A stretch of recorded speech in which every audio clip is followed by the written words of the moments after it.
Welcome back and thank you so much for staying with us live on NBC. Now, the City of Windhoek has proposed a 4% increase in electricity tariffs for the 2025-2026 financial year, which is above NamPower's approved average increase of 3.8%. For more clarity on this application, we are joined on the line by the City of Windhoek's Public Relations Officer, Lydia Amutenya. Very good evening to you. Thank you so much for joining us. Good evening, John, and thank you for having me. Absolute pleasure to be having you once again, Ms. Lydia. This proposition has, created quite a lot of reactions from a lot of people, and I'm sure you might know this. But first of all, can you just please educate us about, what influences the changes in tariffs every financial year? Yes, thank you very much. Before I actually get to your question, it's very interesting how there is quite a huge reaction over our application. But, the residents were very, very quiet when NamPower had initially also requested for their approval and their percentage, and they got what they got. So, but anyway, to dive into it, since 2011, City of Windhoek has experienced quite a huge population increase, that is of approximately 67%, which has since significantly increased the demand for essential services, most notably electricity. And this sharp rise in population has also placed immense pressure on the city's electricity supply and distribution infrastructure. So the growing demand for new services connection, coupled with high electricity consumption across residential, industrial, and commercial zones, have actually necessitated substantial upgrades and obviously expansion of the power grid. So in response, the city has then invested in strengthening transmission lines, upgrading substations, and expanding network capacity, and for the reason of maintaining supply reliability. So, however, the rapid pace of urban growth combined with legacy infrastructure and funding constraints has actually continued to pose operational challenges for the city. So these include the overloading of network components that is also increased fault rates and delays in expanding access to unserviced and underserviced areas. Is actually addressing these challenges remains a priority in the city's infrastructure developmental agenda, and that's why we feel this has an impact. The population has an impact on our service delivery, especially when it comes to electricity. And this is one of the commodities that is actually required more on demanded especially in our in the public. If you look at the informal settlement, even people where they don't have tar roads and so on, that's not as much as important as having electricity and water, for instance. Very well. Now, what steps is the city taking to ensure that electricity actually remains affordable for low-income households just beyond pensioners?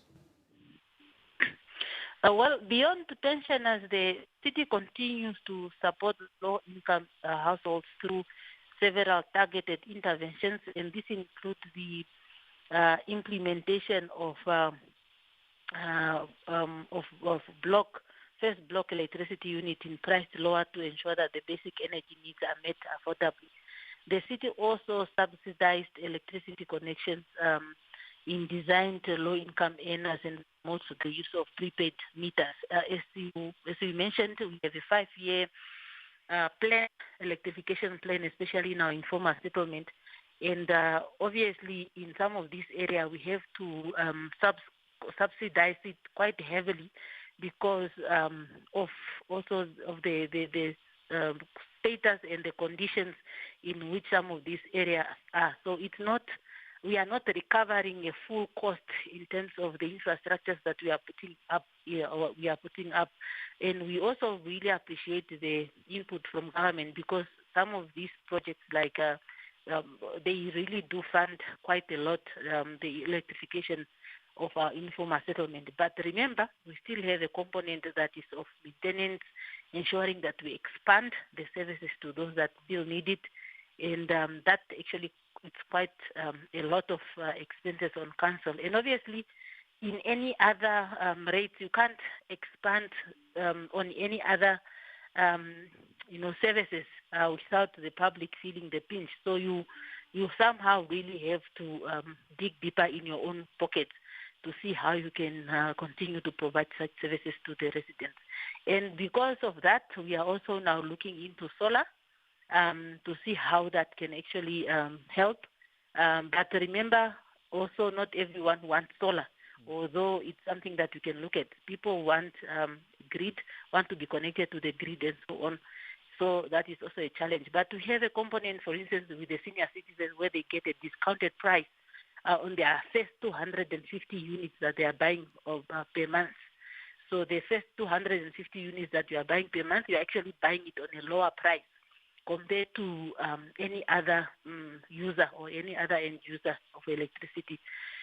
So, yes, that is basically what we are doing. Right. And that is also the steps that we are taking to ensure that we are promoting a affordable to low-income household. Very well. Thank you so much for that, Ms. Lydia. Now, in conclusion and in brief, perhaps, what strategies is the City of Windhoek implementing to actually improve energy efficiency and reduce overall electricity costs? We are implementing a comprehensive set of strategies to improve electricity supply and promote long-term energy sustainability. One of those is that infrastructure modernization, that is upgrading and replacing edge transformers, switch gears, and cable in high faulty areas, and to enhance reliability and obviously also to reduce downtime. Then we have the grid expansion. I mentioned that. Extending the electricity network to newly developed residential and industrial areas, including formalizing connections in the informal settlement. And then my favorite one is the smart metering. That is rolling out smart meters to allow for real-time monitoring of usage and remote management.